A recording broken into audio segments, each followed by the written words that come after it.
Good evening, everyone. Welcome to the channel. Before I begin, here are my disclaimers. Today I am going to give you an update about ZIJIN Mining interim report. ZIJIN Mining Group Company Limited offers a diverse range of businesses and services across various segments. The company's main offerings include exploration, mining, processing, refining and sale of gold, non-ferrous metals and other mineral resources, production and sale of mine-produced copper, gold, zinc concentrate, lead concentrate, and silver, refined products such as refined copper and zinc, refined and processed gold and silver, and sulfuric acid trading services including import and export of goods, trading of copper cathodes, and sales of copper pipe. Copperplate and potassium dicyanurate mining technology development, consultation, transfer, and geological prospecting and construction, environmental protection activities such as air and water pollution control, solid waste treatment, refuse incineration, power generation, and hazardous waste disposal, business production and sale of gold bullion under the ZIJIN brand, sales of mining and smelting equipment, and equipment for environmental protection. The skyrocketing of ZIJIN Mining stock price. A confluence of factors, ZIJIN Mining Group's stock price has surged by a staggering 74.07% in the past year, driven by a combination of exceptional financial performance, strategic expansion, rising commodity prices, and increased production. The company's net profit attributable to shareholders soared by 52% to RMB 32.1 billion in 2024, with revenue increasing to $42.2 billion USD. Record-high gold prices and copper's strongest year on record have been pivotal drivers of the company's growth. Gold and copper combined accounted for 77% of ZIJIN's revenue in the first half of 2025. The company has also made strategic acquisitions, including the Akium gold mine in Ghana and the proposed acquisition of the Raygorodok gold mine in Kazakhstan. Increased production volumes of key commodities have also contributed to the company's growth.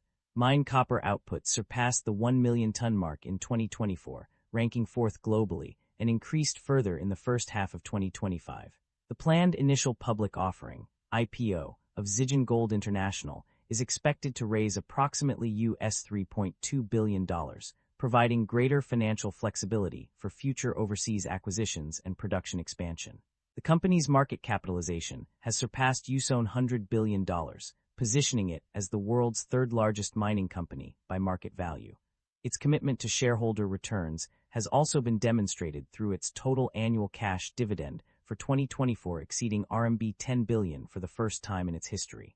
The primary drivers of revenue growth or decline can be summarized as follows. Revenue growth is primarily driven by the increase in production and sales of various minerals, including copper, gold, iron ore, silver, refined copper, and zinc. The company's refining business also saw a 15% year-over-year (YoY) revenue growth. Additionally, investment income from long-term equity investments and tax-exempted sales revenue contributed to the overall revenue growth. On the other hand, revenue decline is primarily attributed to the decline in trading business revenue, operating income, and non-controlling interests. The increase in purchases of copper concentrates and decrease in sales of materials also contributed to the revenue decline. Net income and profit margins experienced significant fluctuations between 2024 and 2025. On one hand, net income saw a substantial increase of plus 40.12% on page 44, plus 55.1% on page 68, and an impressive plus 153.2% on page 234.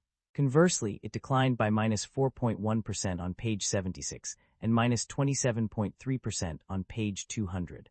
Profit margins also underwent notable changes. Operating profit margin increased by plus 1.1 percentage points on pages 68 and 234, while net profit margin saw a similar increase of plus 1.1 percentage points on the same pages. However, operating profit margin decreased by minus 0.5 percentage points on page 76, and net profit margin declined by minus 0.8 percentage points on the same page.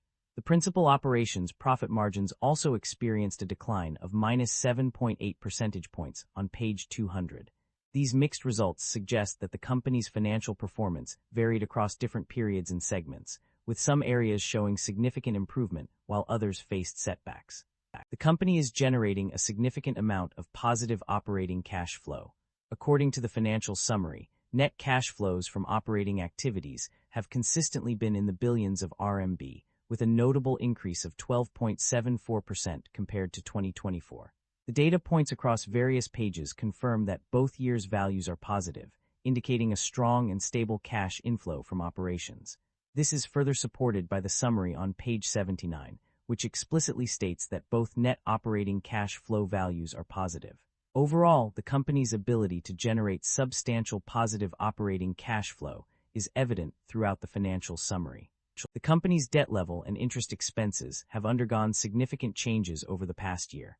While total liabilities have increased by 13.4%, non-current liabilities have risen by 23.5%.